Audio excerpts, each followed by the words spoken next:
রাখির দিন সকালবেলা উঠেই কিন্তু স্নান টান করে পুজোটা কমপ্লিট করে নিলাম। আর পুজোটা কমপ্লিট করেই কিন্তু আমি বসেছিলাম এক কাপ ব্ল্যাক কফি নিয়ে।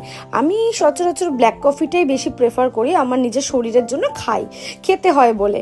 তারপরে কিন্তু এখানে রাখি পরাবো বলে ভাইদের রেডি করে নিয়েছিলাম সব কিছু।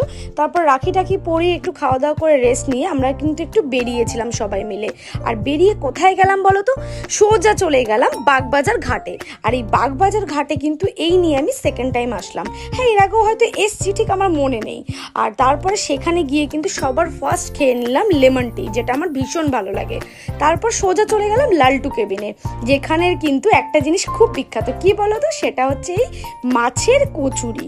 আর এই মাছের কচুরিটা আমার দারুণ লাগে। আর তার সাথেও নিয়েছিলাম এক প্লেট ওয়ান্টন, চিকেন ওয়ান্টন। আর এটা খাওয়া কমপ্লিট করে আমরা কিন্তু সোজা রওনা দিলাম বাড়ির দিকে। ভিডিওটা তোমাদের ভালো লাগলে অবশ্যই লাইক কমেন্ট শেয়ার। আজকের জন্য টাটা।